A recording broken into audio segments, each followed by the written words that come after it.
Hey YouTube, I just wanted to document this journey that I'm on. I have set up shop here again. I used to repair stereo equipment part-time in my Air Force days, and I've decided to start doing it again on my spare time. So what we have here, that's my little bench. It's too little. I'll do something about that someday.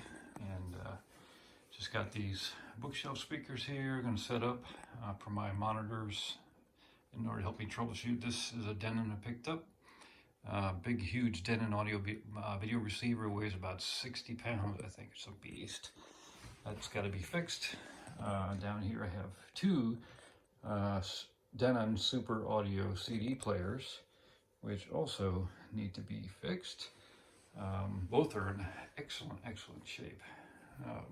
One silver and one black. They're the same model number, I believe. I don't know if you can see that or not enough light here. But they are pretty top of the line units. Super Audio CDs, progressive scan, DVDs to play all HD CD, encoded CD as well for high definition audio. And over here, you're gonna laugh at me, I think, but I am become Mr. Martin Logan Electrostatics. So we have a pair of Vantage speakers. These are about, well, they're about 5 feet tall, I guess, and 8-inch sub in the back. And then these are the Montagues, I believe, if I'm not mistaken. No, I'm sorry, the Source. That's the Source. And these are the Vantage. I have not plugged those in yet. Those are part of the journey. And I have here something from my past. These are the Miller and Kressel monitors. They normally came with a subwoofer. It was part of a match set. And I am looking for the subwoofer. I'm talking to a guy right now about getting a subwoofer.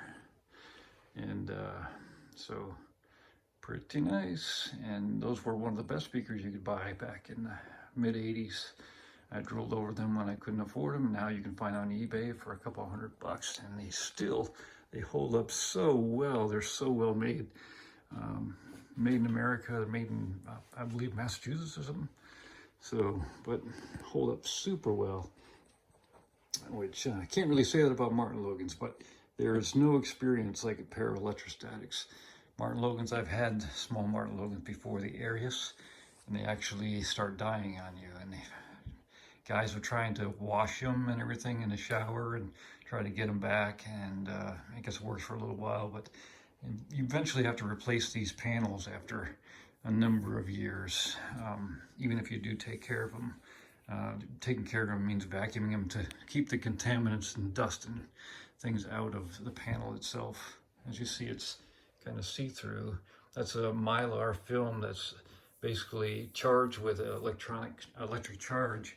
And then the music, when you put your stereo into it, this whole Mylar sheet suspended in that panel vibrates to make the electricity instead of actually a moving motor. That's what is actually making the sound. And they're coupled with a woofer on the bottom and expertly coupled, so it's pretty seamless. So it's a hybrid electrostatic. Okay, we're going to move on to the next room. Oh, I have a parts, an M&K just like these, except that's the natural wood variety. Incidentally, those do have a nice, really thick wood veneer, so that's why they hold up so well.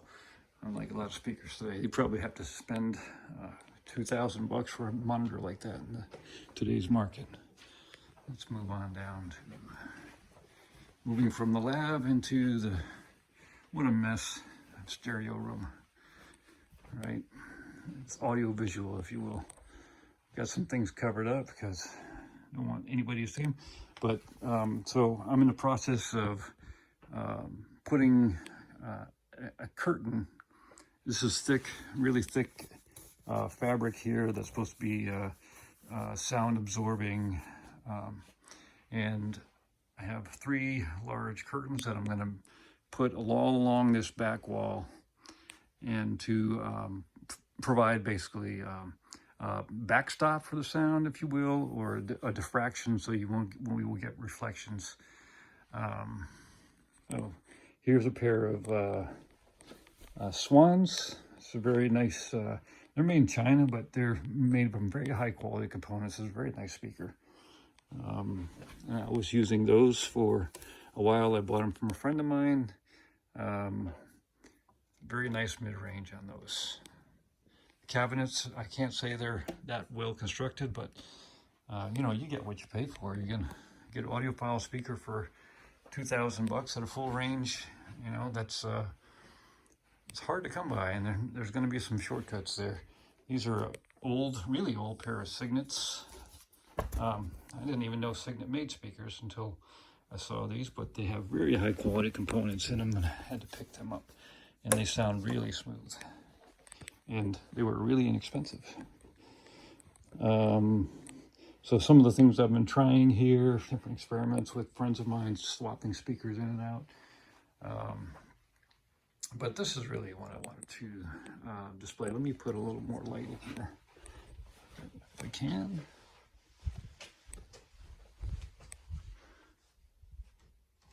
There we go.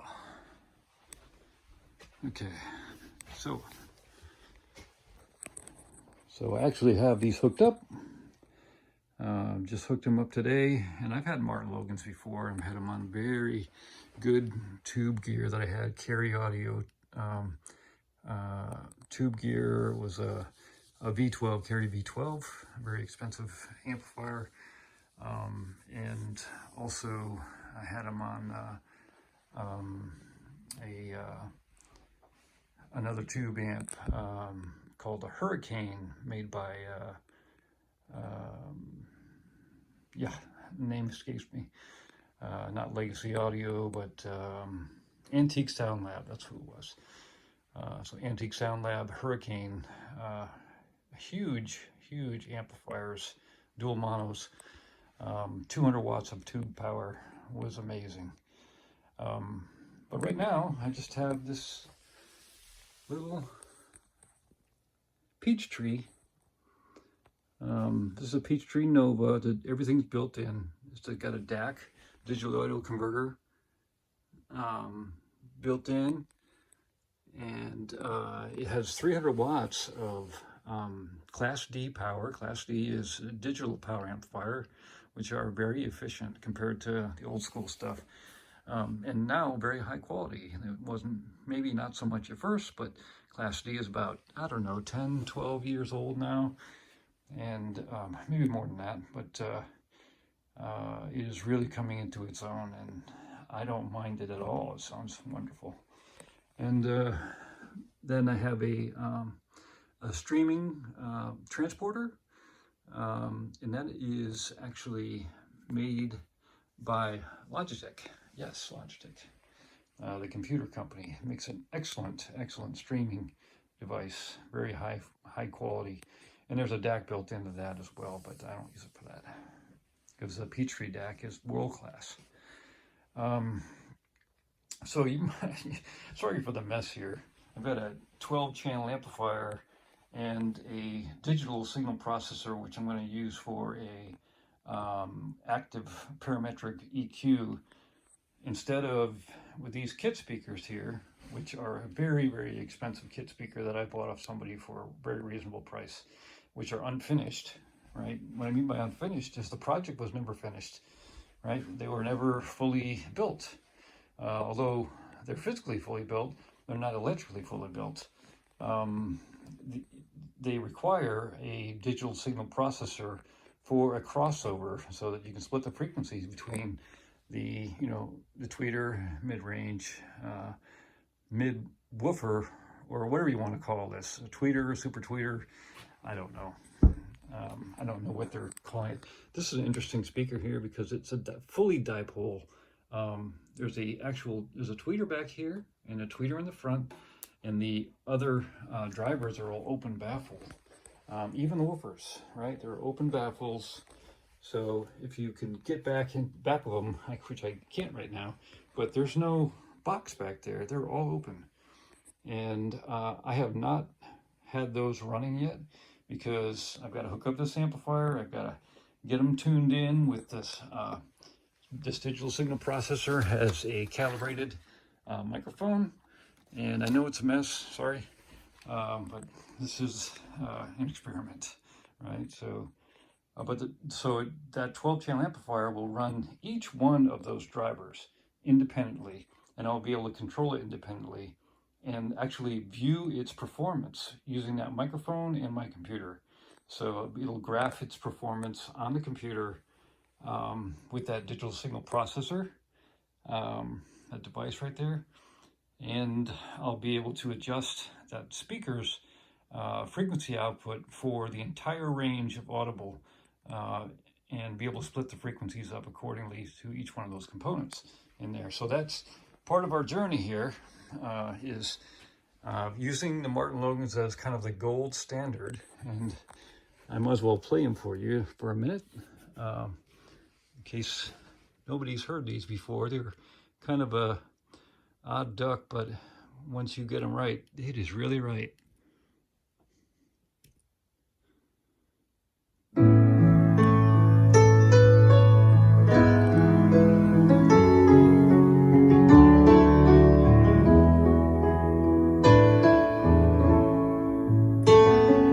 My, oh my, time sure flies. I like what you've done to your hair. I've been... Anyway, so I'll be curious what's over here. I have two 15-inch. This is made by Legacy Audio. Really excellent Audiophile manufacturer of components, mostly speakers, really. And that's NHT. The NHT subwoofer amplifier is not for that.